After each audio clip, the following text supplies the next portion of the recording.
Peter, Sam, and the Refreshment Lady.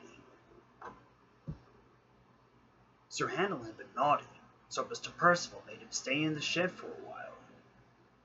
Peter Sam was now busier than ever. He had to do Sir Handel's work as well as his own. He was excited, and the fireman found it hard to handle. Anyone would think that he wanted to work, said Sir Handel, who was lonely and bored. All respectable engines do, replied Skarloey. I wish I could work by myself. Keep calm, Peter Sam. Don't get too excited, and you'll do very well. But Peter Sam was in such a state that he couldn't listen. When his driver came, Peter Sam ran along to fetch the coaches. Beep, beep, beep, beep. Come along, girls, he whistled. And although he was so excited, he did remember to be careful. That's the way, my dears. Gently does it. What did he say? Asked Jemima. He said, come along, girls. And he called us his dears, simpered the other coaches. Really does not know what to think. Such a handsome young engine, too. So nice and well-mannered. And they tittered happily together as they followed Peter Sam. When he finally fussed into the station, Henry was already there. This won't do, youngster, said Henry. I can't be kept waiting.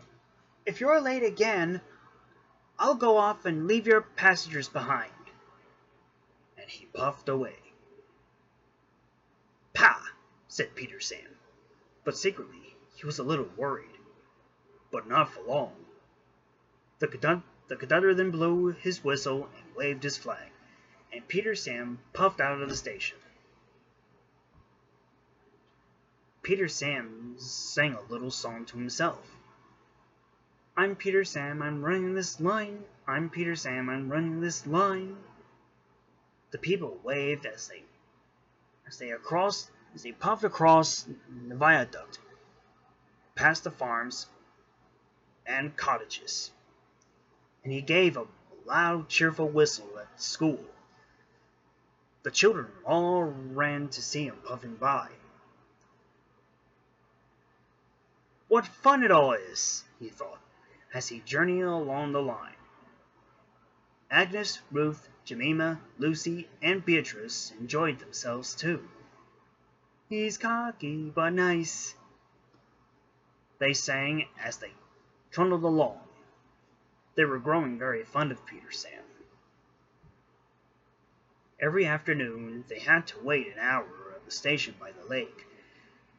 The station has a little shop selling refreshments. The conductor, fireman, and the guard bought tea and cakes from the Refreshment Lady, and went and sat in Beatrice. The Refreshment Lady always came home on his train. Time passed slowly today for Peter Sam. At last, his driver and fireman came back. Beep, beep! Hurry up, please, he whistled to the passengers, and they came strolling back to the station. Peter Sam was sizzling with impatience. How awful, he thought, if we miss Henry's train. The conductor was ready with his flag and whistle. The Refreshment Lady was making her way to the train. Then it happened. The conductor says that Peter Sam was too impatient. Peter Sam says he was sure he heard a whistle. Anyway, he started. Come quickly, he puffed. Stop, stop, stop, wailed the coaches. You've left the Refreshment Lady behind. The guard whistled and waved his red flag. The driver, looking back, saw the Refreshment Lady shouting and waving her arms while running after the train. Bother, groaned Peter Sam as he stopped. We're sure to miss Henry now. The Refreshment Lady climbed into Agnes they started again. Peter Sam didn't sing anymore. Instead, he hurried along the line as fast as his wheels and his driver would let him. But somehow, the faster he wanted to go,